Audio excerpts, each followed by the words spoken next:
Hi hello ನಮಸ್ತೆ, welcome back to my YouTube channel. It's me Kritika. ನಾನು ಒಂದು transgender women ಅಂತ ಗುರುತಿಸ್ಕೋತೀನಿ.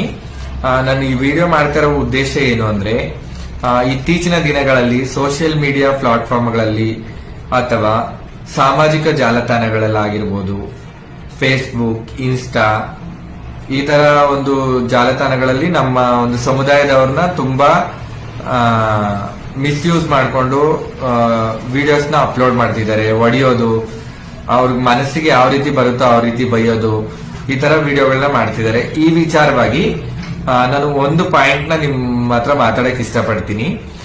ಯಾವ್ದೋ ಒಂದು ಯೂಟ್ಯೂಬರು, ನನಗೆ ಅವ್ರ ಹೆಸರು ಗೊತ್ತಿಲ್ಲ, ನಾನು ಇಲ್ಲಿ ಯಾರನ್ನೂ ಉದ್ದೇಶಿಸಿ ಮಾತಾಡ್ತಿಲ್ಲ, ನಾನು ಯಾರ ಪರನೂ ಇಲ್ಲ, ಯಾರ ವಿರೋಧನೂ ಇಲ್ಲ. ನೀವು 1 hour ವಿಡಿಯೋಗೆ ಎಡಿಟ್ ಮಾಡಿ ಅದು ಇದು ಮಾಡಿ ನೀವು ಏನೋ ಅಪ್ಲೋಡ್ ಮಾಡ್ತೀರಾ, ನಿಮ್ಮ ಒಂದು ಫಾಲೋವರ್ಸ್ಗೋಸ್ಕರನೋ ನಿಮ್ಮ ಒಂದು ಸಬ್ಸ್ಕ್ರೈಬರ್ಸ್ಗೋಸ್ಕರನೋ ನೀವು ಏನೋ ಒಂದು ಕಷ್ಟಪಟ್ಟು ಎಡಿಟ್ ಮಾಡಿ ಹಾಕ್ತೀರಾ. ಆ 1 hourಗೆ ನೀವೇನ್ ತೋರಿಸ್ಬೇಕೋ ಕಂಟೆಂಟ್ ಅದು ತೋರಿಸ್ತೀರಾ. ನಮ್ಮ ಒಂದು ಸಮುದಾಯದ ಒಳ ಅರ್ಥಗಳು ನಿಮ್ಗೆ ಗೊತ್ತಿದ್ಯಾ? ಒಳ ನೋವುಗಳು ಯಾವ ರೀತಿ ಇರುತ್ತೆ ನಿಮ್ಗೆ ಗೊತ್ತಾ? ನಾವು ಹುಟ್ಟಿದ್ದು ಗಂಡಾಗಿ, ಆದ್ರೆ ಬರ್ತಾ ಬರ್ತಾ ನಮ್ಮ ಒಂದು ಮನಸ್ಥಿತಿ ಚೇಂಜ್ ಆಗಿ ನಾವು ಒಂದು ಹೆಣ್ಣಿನ ರೂಪನ ಪಡ್ಕೋತೀವಿ. ಸೊ ಹಾಗಾಗಿ ಆ ನಿಟ್ಟಿನಲ್ಲಿ ಒಂದು ನಾವು ಗಂಡಾಗಿ ಹುಟ್ಟಿ ಹೆಣ್ಣಿನ ರೀತಿ ಪ್ರವರ್ತಿಸ್ತಾ ಇದೀವಿ ಅಂದ್ರೆ ಆ ಒಂದು ಸಮಯದಲ್ಲಿ ನಾವು ಎಷ್ಟೊಂದು ಕಷ್ಟಗಳನ್ನ ನೋವುಗಳನ್ನ ಅನುಭವಿಸ್ತೀವಿ ಅಂದ್ರೆ ನಿಜವಾಗ್ಲೂ ಅದನ್ನ ನಾನು ಯಾವ ರೀತಿ ಹೇಳ್ಬೇಕು ಅಂತ ನಿಮ್ಗೆ ಅರ್ಥ ಆಗ್ತಿಲ್ಲ. ನಾನು ಆಕ್ಚುಲಿ ಏನ್ ಗೊತ್ತಾ, ನಾವು ಹುಡುಗನಾಗಿದ್ದಾಗ ಹಾಕೋದು ಹುಡುಗನ್ ತರ ಬಟ್ಟೆಗಳು, ಆದ್ರೆ ನಮ್ಮ ಎಲ್ಲಾ ಚೇಷ್ಟೆಗಳಾಗಿರ್ಬೋದು, ನಮ್ಮ ಬಿಹೇವಿಯರ್ಸ್ ಆಗಿರ್ಬೋದು, ನಾವು ಹುಡುಗಿ ತರ ಆಡ್ತಾ ಇರ್ತೀವಿ. ನಾವು ಏನ್ ಮಾಡೋದು, ಲಿಪ್ಟಿಕ್ ಹಾಕೊಳ್ಳೋದು, ಕಾಜಲ್ ಹಚ್ಕೊಳ್ಳೋದು, ಈ ತರ ನಮ್ಗೆ ಹುಡುಗಿ ಬಿಹೇವಿಯರ್ಸ್ ಇರುತ್ತೆ. ಸೊ ಹಾಗಾಗಿ ಆ ನಿಟ್ಟಿನಲ್ಲಿ ನಾವ್ ಎಷ್ಟೊಂದೆಲ್ಲ ಕಷ್ಟಪಡ್ತಾ ಇರ್ತೀವಿ. ಅದು ಯಾರಿಗೂ ಗೊತ್ತಾಗಲ್ಲ ಆಕ್ಚುಲಿ.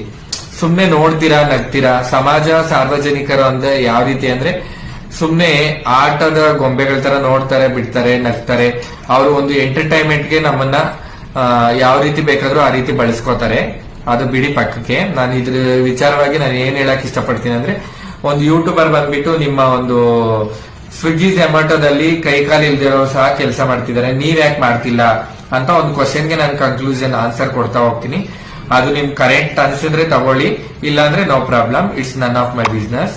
ನಾನು ಏನ್ ಹೇಳಕ್ ಇಷ್ಟಪಡ್ತೀನಿ ಅಂದ್ರೆ, ಇಷ್ಟೆಲ್ಲಾ ಕಷ್ಟ ಪಡ್ಕೊಂಡು ನಾವು ಸ್ಕೂಲ್ ಕಾಲೇಜ್ಗೆ ಹೋದ್ರೆ it's not A easy task as A transgender person. ನಾವೊಂದು ಟ್ರಾನ್ಸ್ಜೆಂಡರ್ ಪರ್ಸನ್ ಆಗಿ ಒಂದ್ ಸ್ಕೂಲು ಕಾಲೇಜ್ಗೆ ಹೋಗ್ಬೇಕು ಅಂದ್ರೆ ಇದು ಈಸಿ ಅಲ್ಲ.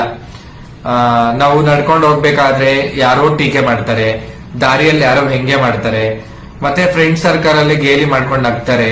ಚಕ್ಕ ನನ್ ಮಗ, 0.5 ಇಜಿಡ ನನ್ ಮಗ, 9 ನನ್ ಮಗ, ಈ ತರ ಎಲ್ಲ ಬೈತಾರೆ.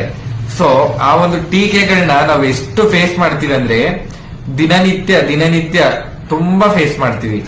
ಸೊ ಹಂಗಾಗಿ ಈ ನಿಟ್ಟಿನಲ್ಲಿ ಅದನ್ನ ಮೆಟ್ಟಿ ನಿಂತ್ಕೊಂಡ್ರೆ ಎಜುಕೇಶನ್ ಮಾಡ್ದಂಗೆ, ಅದನ್ನ ತಗೊಳಕ್ಕೆ ರಿಸೀವ್ ಮಾಡ್ಕೊಳಕ್ಕೆ ಆಗ್ತಿಲ್ಲ ಅಂದ್ರೆ ಎಜುಕೇಶನ್ ಅಲ್ಲಿ ಡಿಸ್ಕಂಟಿನ್ಯೂ. ಅರ್ಥ ಮಾಡ್ಕೊಳ್ಳಿ. ನೀವು ಅಷ್ಟೆಲ್ಲ ಅವಮಾನ ಪಡ್ಕೊಂಡು ಅವಮಾನಗಳನ್ನ ಗೆದ್ದು ನಿಂತ್ಕೊಂಡು ಯಾರೋ ಒಂದು 5% ಎಜುಕೇಶನ್ ನ ಪಡಿತಾರೆ, ಇನ್ನ ಒಂದು 90% ಎಜುಕೇಶನ್ ಯಾರು ಪಡೆಯಲ್ಲ. ಅಲ್ಲಿ ಸ್ಕೂಲು ಕಾಲೇಜುಗಳನ್ನ ಸ್ಟಾಪ್ ಮಾಡ್ಬಿಟ್ಟು ಡಿಸ್ಕಂಟಿನ್ಯೂ ಮಾಡ್ಬಿಟ್ಟು ಎಷ್ಟೋ ಜನ ನಮ್ಮ ಸಮುದಾಯಕ್ಕೆ ಬರ್ತಾರೆ. ದಯವಿಟ್ಟು ಅರ್ಥ ಮಾಡ್ಕೊಳ್ಳಿ. ಒಂದ್ 5 ನಿಮಿಷ 10 ನಿಮಿಷ ನಿಮ್ ವಿಡಿಯೋಗೋಸ್ಕರ ನಮ್ಮ ಒಂದು ಜೀವನನ ಬೀದಿಗೆ ತಂದು ನಿಲ್ಸೋದು ಎಷ್ಟು ಮಟ್ಟಿಗೆ ಸರಿ? ನಾವು ಇವತ್ತಿನ ದಿನಗಳಲ್ಲಿ ಎಜುಕೇಶನ್ಗೆ ವಂಚಿತರಾಗಿದ್ದೀವಿ. ಇವಾಗೂ ಸರಿ, ನಾವ್ ಹಿಂಗಿದೀವಿ, ನಾವ್ ಇವಾಗ ಕಾಲೇಜ್ಗೆ ಹೋಗ್ತೀವಿ ಅಂದ್ರೆ ಸೇರ್ಸ್ಕೋತಾರ? ನೋ ಬಡಿ.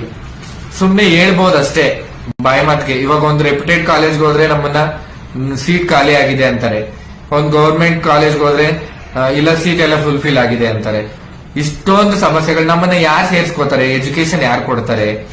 ನಮ್ಗೆ ಇದೆ, ನಾವು ಎಲ್ಲರಂತೆ ಸಮಾನರು, ನಮಗೂ ಎಲ್ಲಾ ಕಾನೂನುಗಳಿದಾವೆ, ಎಲ್ಲಾ ಹಕ್ಕುಗಳು ಕೂಡ ನಾವು ಒಂದು ಭಾಗಿಯಾಗಿದ್ದೀವಿ. ಸೊ ಹಂಗಾಗಿ ನಾವು ಕೂಡ ಓದೋ ಅಂತ ಹಕ್ಕು ನಮಗೂ ಇದೆ, ವಿದ್ಯಾಭ್ಯಾಸ ಪಡೆಯೋ ಹಕ್ಕು ನಮ್ಗಿದೆ. ಬಟ್ ಎಷ್ಟು ಜನಕ್ಕೆ ವಿದ್ಯಾಭ್ಯಾಸ ಸಿಗ್ತಿದೆ ಅದನ್ನು ಯೋಚನೆ ಮಾಡ್ಬೇಕಲ್ವಾ? ನಾವು ಸ್ಕೂಲು ಕಾಲೇಜ್ಗೆ ಹೋಗ್ತೀವಿ, ಸಮಾಜ ನಮ್ಮನ್ನ ಒಪ್ತಾ ಇಲ್ಲ, ಕುಟುಂಬಗಳು ನಮ್ಮನ್ನ ಒಪ್ತಾ ಇಲ್ಲ. ಇಂಥ ಸಂದರ್ಭಗಳಲ್ಲಿ ನಮ್ ಸ್ಕೂಲು ಕಾಲೇಜು ಅಂದ್ರೆ ಏನು? ಸ್ಕೂಲು ಕಾಲೇಜ್ಗೆ ಹೋದ್ರೆ ಎಲ್ಲಿ ನಮ್ಮನ್ನ ರಿಸೀವ್ ಮಾಡ್ಕೋತಾ ಇದ್ದಾರೆ?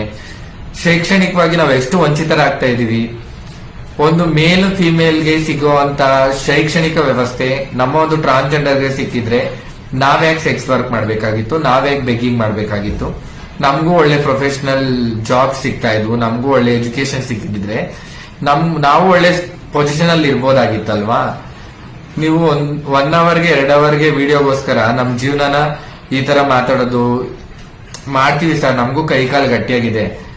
ಎಜುಕೇಶನ್ ಮಾಡಿರೋ 5% ಅವ್ರಿಗೆ ರಿಸರ್ವೇಶನ್ ಇದೆ ಅಂದ್ರೆ ರಿಸರ್ವೇಶನ್ ಅಲ್ಲಿ ಎಷ್ಟು ಜನಕ್ಕೆ ಸಿಗ್ತಿದೆ ಕೆಲಸ.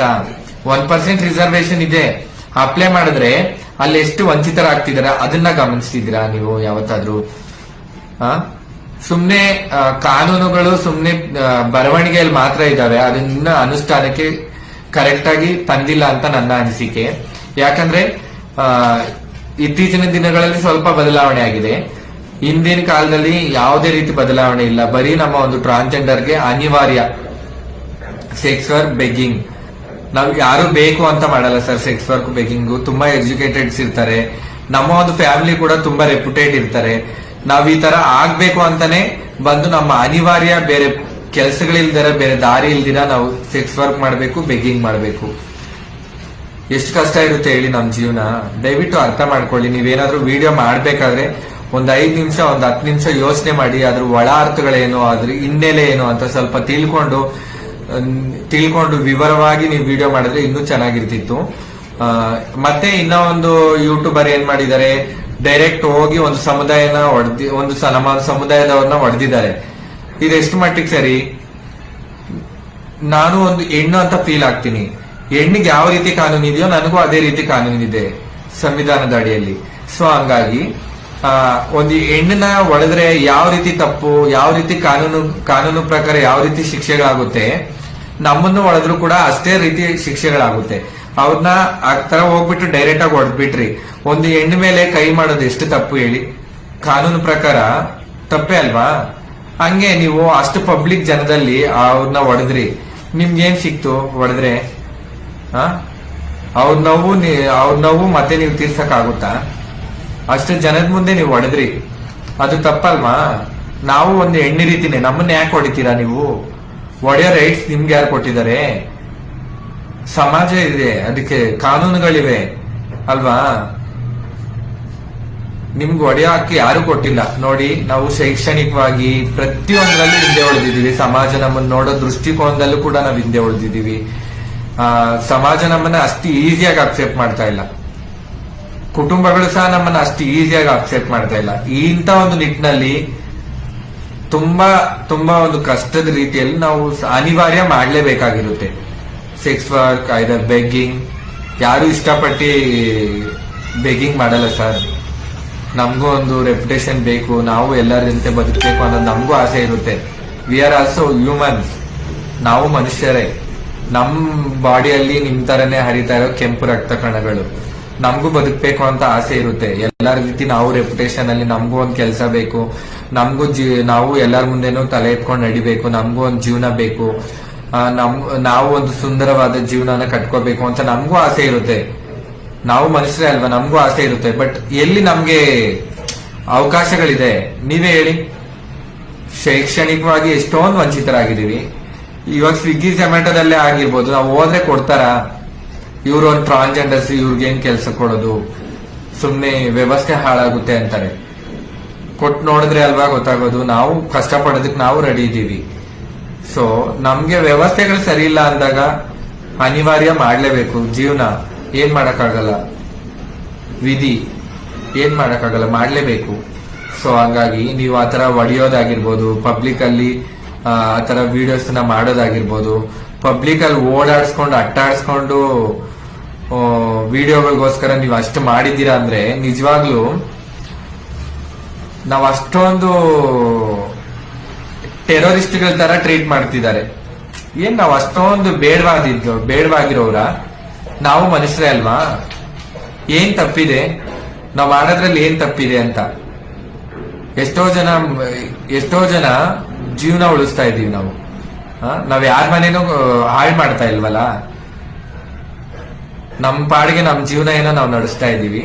ಸೊ ಆ ನಿಟ್ಟಿನಲ್ಲಿ ನೀವು ಕ್ಯಾಮ್ರಾ ಇಟ್ಕೊಂಡು ಫುಲ್ಲು ಏನು ಓಡಾಡಿಸ್ಕೊಂಡು ಏನು ನಿಮ್ಮ ಒಂದು ಹವಾ ಕ್ರಿಯೇಟ್ ಮಾಡ್ತಿದ್ದೀರಾ ಅಂದ್ರೆ ನಿಜವಾಗ್ಲೂ ತುಂಬಾ ತಪ್ಪಾಗಿ ನೀವು ನಡ್ಕೊಂಡಿದ್ದೀರಾ. ದಯವಿಟ್ಟು ಸ್ವಲ್ಪ ನಮ್ ಕಡೆನೂ ಗಮನ ಕೊಡಿ. ನೀವು ಅಷ್ಟೆಲ್ಲ ವಿಡಿಯೋ ಹಾಕೋದಕ್ಕೆ ನೀವು ರೆಡಿ ಆಗಿದ್ರೆ ನಮ್ಮ ಒಂದು ನಮ್ಮನ್ನ ಚೇಂಜಸ್ಗೋಸ್ಕರ ನಮ್ಗೆ ಏನೇನ್ ಮಾಡ್ಬೇಕು ನೀವು ಮಾಡ್ಬೋದಲ್ವಾ? ಒಳ್ಳೆ ರೀತಿಯಲ್ಲಿ ನಾವು ಬದುಕೋದಕ್ಕೆ ನಿಮ್ಗೆ ಅವಕಾಶ ಮಾಡ್ಕೊಡ್ಬೋದಲ್ವಾ? ನೀವೇ ಮಾಡ್ಕೊಡಿ. ಶೈಕ್ಷಣಿಕವಾಗಿ ತುಂಬಾ ವಂಚಿತರಿದ್ದೀವಿ ನಾವು. ಎಷ್ಟು ಜನಕ್ಕೆ ಎಜುಕೇಶನ್ ಕರೆಕ್ಟ್ ಆಗಿ ಸಿಗ್ತಿದೆ ಟ್ರಾನ್ಸ್ಜೆಂಡರ್ಸ್ಗೆ.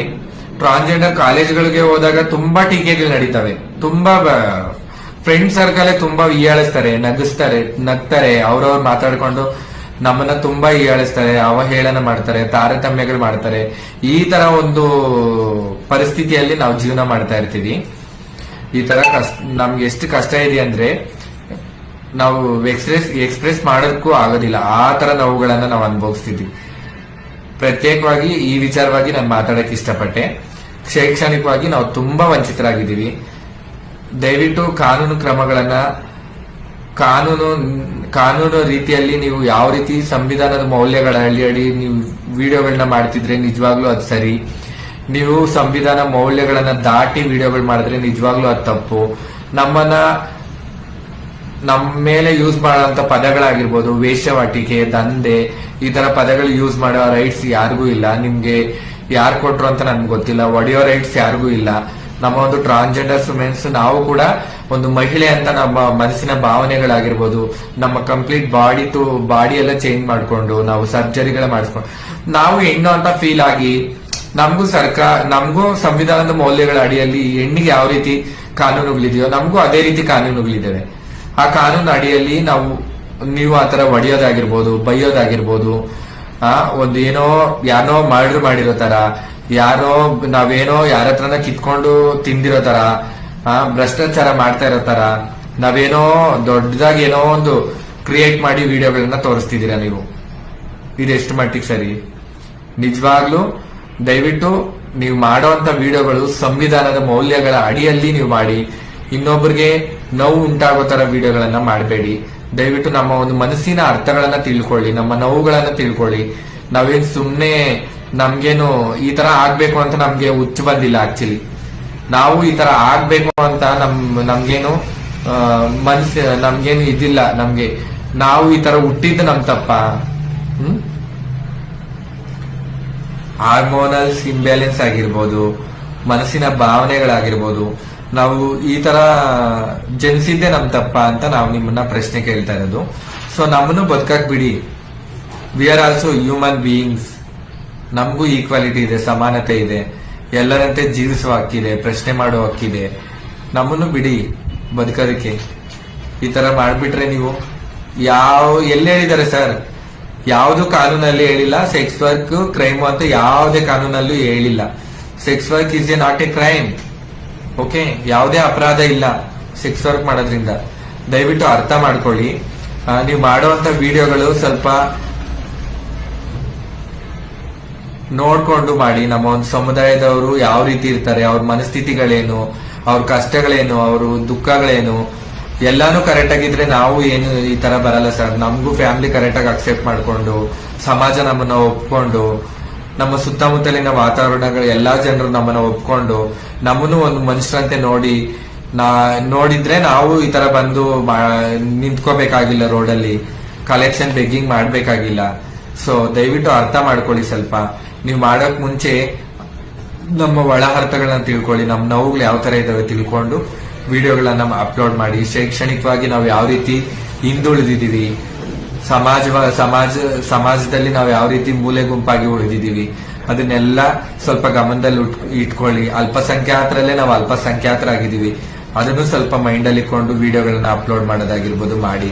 ಕಂಟೆಂಟ್ಗಳು ಬೇರೆ ತುಂಬಾ ಇದಾವೆ ಸರ್, ಅದನ್ನ ಮಾಡಿ. ನಮ್ಮ ಮನಸ್ಸನ್ನ ನೋವು ಪಡಿಸೋದಕ್ಕೋಸ್ಕರ ಯಾಕೆ ಈ ತರ ವಿಡಿಯೋಗಳನ್ನ ಮಾಡ್ತೀರಾ? ನಾನು ಇದು ಉದ್ದೇಶ ಏನು ಅಂದ್ರೆ ನಾನು ಯಾರ ಪರನೂ ಅಲ್ಲ, ಯಾರ ವಿರೋಧನೂ ಅಲ್ಲ. ಆಕ್ಚುಲಿ ನಾನು ಯಾರನ್ನೂ ಉದ್ದೇಶಿಸಿ ವಿಡಿಯೋ ಮಾಡ್ತಾ ಇಲ್ಲ. ಯಾರೋ ಮಾಡೋ ತಪ್ಪುಗಳಿಗೆ ಎಲ್ಲಾ ಸಮುದಾಯದವ್ರನ್ನ ತಪ್ಪಾಗಿ ಪೋಟ್ರೆ ಮಾಡೋದು ತಪ್ಪು. ನಿಮ್ಮ ವಿಡಿಯೋ ಕಂಟೆಂಟು ಎಲ್ಲಾರ್ಗೂ ಒಳ್ಳೆಯದ ರೀತಿಯಲ್ಲಿ ಕಳಿಸ್ಬೇಕು. ಇನ್ನೊಬ್ರಿಗೆ ಪ್ರಮೋಟ್ ಮಾಡೋ ತರ, ಇನ್ನೊಬ್ಬರನ್ನ ಇನ್ಸ್ಪಿರೇಷನ್ ಮಾಡೋ ತರ ಈ ತರ ಇರಬಾರ್ದು. ಎಷ್ಟೋ ಜನಕ್ಕೆ ನೀವೇ ಪ್ರಮೋಟ್ ಮಾಡ್ತಿದ್ದೀರಾ, ಈ ಜಾಗ ಇಲ್ಲಿದೆ ಹಿಂಗ್ ಬನ್ನಿ ಅಂತ. ಸೊ ದಯವಿಟ್ಟು ಯೋಚನೆ ಮಾಡಿ ನೀವ್ ಏನ್ ಮಾಡ್ತಿದ್ದೀರಾ ಅಂತ. ಇಷ್ಟ ಹೇಳಕ್ ಇಷ್ಟಪಡ್ತೀನಿ. Thank you so much. ಇನ್ನು ಯಾರೆಲ್ಲ ನನ್ನ ಚಾನೆಲ್ ನ ಸಬ್ಸ್ಕ್ರೈಬ್ ಮಾಡ್ಕೊಂಡಿಲ್ವೋ ಬೇಗ ಬೇಗ ಸಬ್ಸ್ಕ್ರೈಬ್ ಮಾಡ್ಕೊಳ್ಳಿ, ಲೈಕ್ ಮಾಡಿ, ಶೇರ್ ಮಾಡಿ, ಕಮೆಂಟ್ ಮಾಡಿ. Thank you.